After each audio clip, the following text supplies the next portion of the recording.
Hello guys! Welcome back to our channel. Ni-try day mighapit diri sa iladong Korean surplus diri sa lungsod sa Cordoba. Naara gani siya daplin sa highway guys.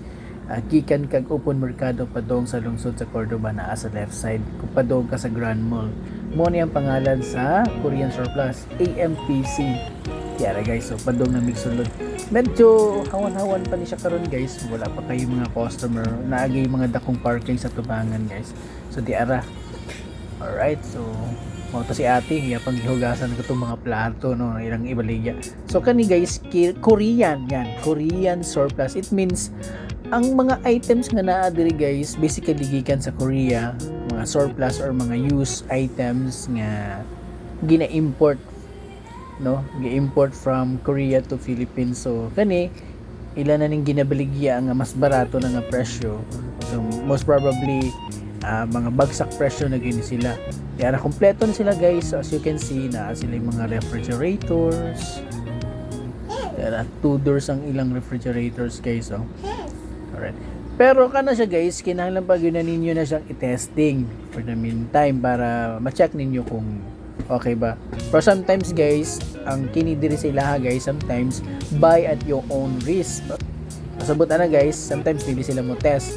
So, ikaw na bahala kung okay ba. But, kining mga sound systems nila guys, basically ilahagin ang kinatest yun guys. Alright. So, diri ay di ara. So, akong ganahan guys. Diara. Kani nga gitara guys, no, actually, ganahan jud kay ko paliton ni sang gitara ha. Naibog jud ko ning gitara ha guys. No? Pero ang problema lang ani niya guys is naog ka bang iyang bridge. So, kinahanglan pa siyang ipa-repair. Ako na siyang na-check. Nindot ang iyang color. Nice kaayo. Naapod siya classical nga guitar sa diripod. But naapod siya damage guys lagi. Right. Diyan ang usa. Kani medyo mas dako-dako ni siya damage guys. Ayun, grabe ang ukab sa iyang bridge. Oh. So, naguba na gid niya yung bridge. Alright, so naapod sila yung mga lingkuranan. Ayan, bed, sofa. Kini guys, pag arena mo, actually nahurot na gini ang ilahang mga new arrival ng mga items diri. So mga medyo hawan-hawan na gini siya. Ang mga nabili na lang diri guys, mga pinilian na lang yun ni. Pero, naalang gihapon jud kay mga makitaan nga imong ganahan nga paliton. But basically guys, ang mga buyers diri kani mga Korean surplus, basically manganhi na sila kanang ilang gitawag nga naay habwa or bagkong habwa. Mga tang na sila guys kung naabay container nga moabot diha sa ilahang parking area. So naay mga bagkong habwa.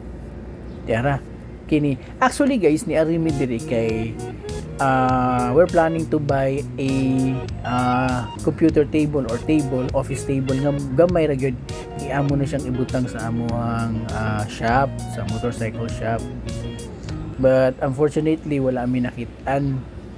So mga side table lang kasagaran. Di ara guys naapoy mga maleta, din na ay mga electric fans di ara. So kanigi kani sa Korea. Kani siya guys plug and play na ni siya diri sa tuwa kay 24 volts na ni siya 220 volts na ni siya, unlike kung surplus Japan nga kinahanglan pa nimo gamitan og transformer na ay mga flowers guys. Oh kani I think mga salin na ni siya pag February guys, kay katong last time na mo anhi guys kay pertin daghan na og kaning mga roses no. Mao na lang tay mga naibilin dira. So na pa yung mga tennis and badminton nga mga rack diri. So mga use na ni sila guys. But for sure mga barato na lang ni. Need na lang siya og repair pero madapa man magamit pa man gihapon. Alright, so naa sila mga mga vacuum cleaners.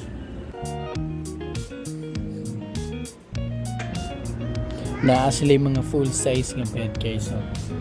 Alright guys, so thank you for watching. Have a nice day. Bye bye.